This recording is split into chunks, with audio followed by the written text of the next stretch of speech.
آدمی جو مریض ہو وہ اگر منع کرا دیا جائے تو اس کی اطاعت نہیں ہے.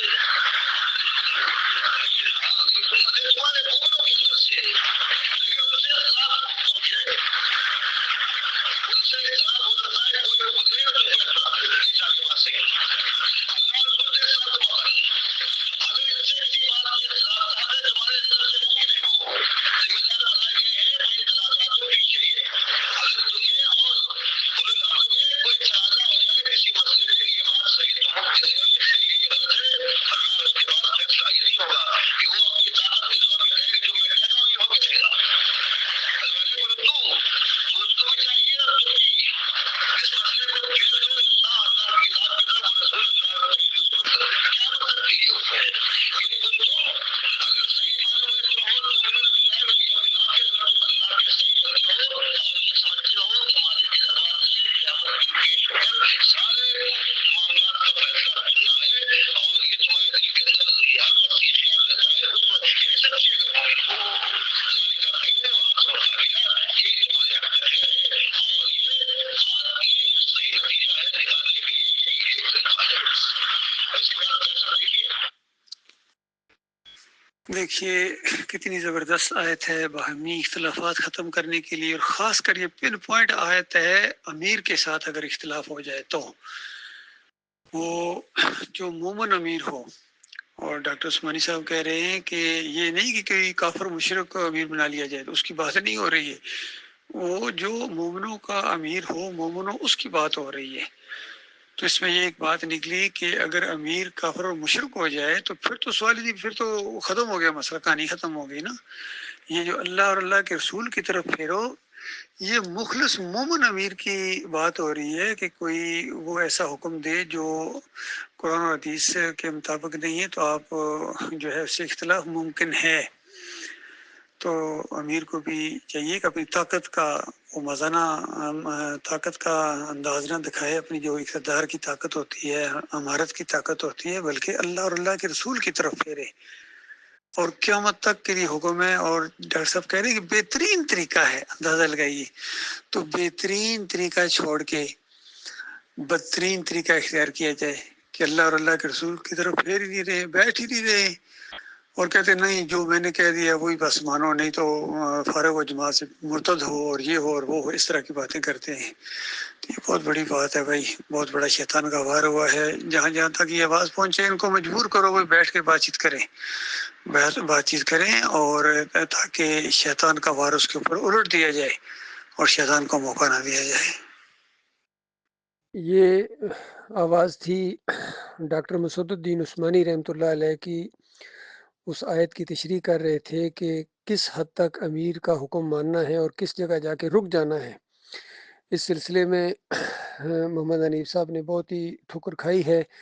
انہوں نے معاملات کو سجدہ تعظیمی کے معاملات کو اللہ اور اللہ کے رسول کی طرف پھیرنے کی بجائے اپنی ذات کی طرف پھیرا اور نظم کے ڈنڈے سے اس کو منوایا، اور جنہوں نے قرآن اور حدیث کو مانا ان کو انہوں نے باغی قرار دیا، انتشاری قرار دیا.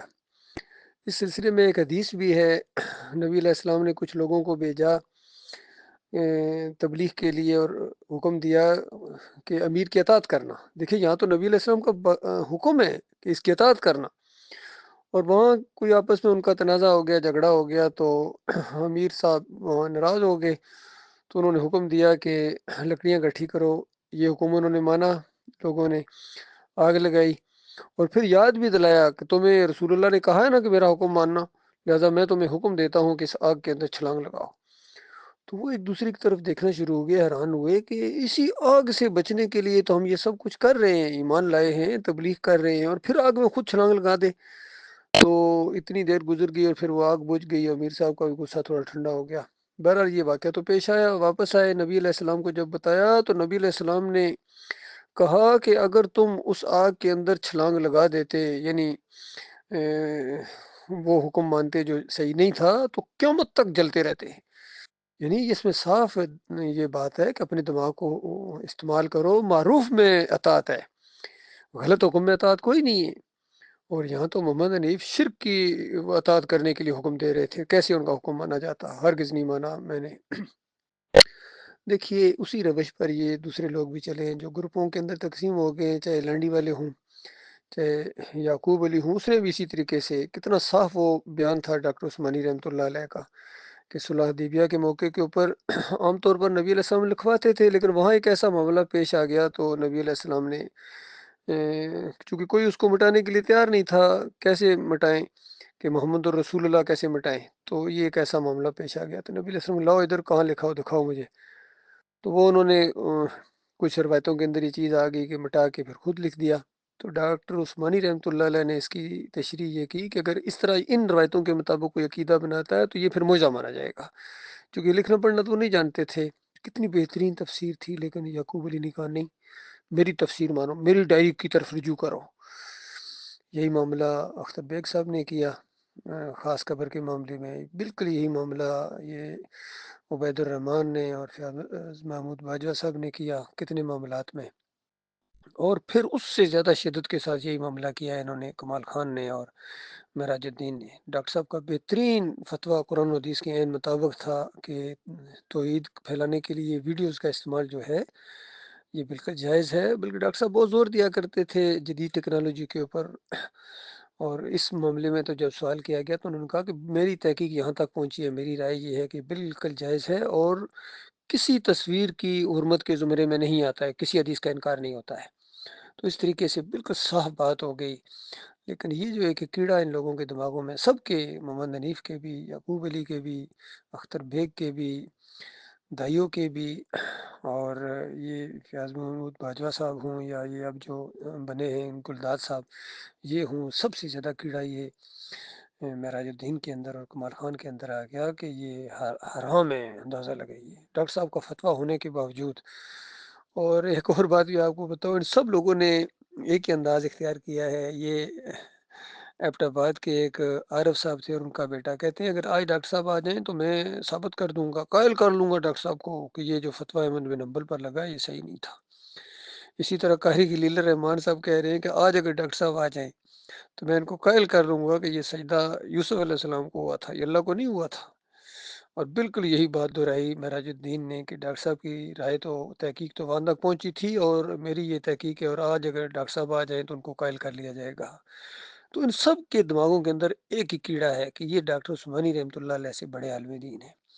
تو یہ ہمیں بالکل چیز اپیل نہیں کرتی ہے بھائی، پہلے ڈاکٹر صاحب کی طرح ذرا بن کے دکھاؤ، وہ علم حاصل کرو۔ بالکل تم لوگوں کی سب کی کوئی حیثیت نہیں ہے، جنہوں نے عقیدے میں اختلاف کیا ہے وہ تو گئے مارے دو گروپ، یہ لنڈی والا اور یہ جو رفاع عام والا، خاص کر عبداللہ عمر درانی والا، محمد حنیف والا گروپ، یہ تو شرک میں چلے گئے۔ اور یہ جو دوسرے ہیں انہوں نے کئی معاملات میں اختلاف کیا ہے، تو ان سب کا موقف بالکل غلط ہے۔ اللہ تعالیٰ ان سب کو ہدایت دے اور اللہ تعالیٰ ان کو دین کا صحیح فہم عطا فرمائے، چونکہ فہم اصل چیز ہے میرے بھائیو۔ جو فہم ہوتا ہے قرآن و حدیث کا، نہ یہ کسی کتاب سے ملتا ہے، یہ اللہ کی دین ہوتی ہے، نہ یہ گوگل سے ملتا ہے، نہ یہ چیٹ جی بی ٹی سے ملتا ہے، یہ تو خالص مالک کی دین ہے۔ اللہ تعالیٰ غور و فکر کرنے کی توفیق عطا فرمائے۔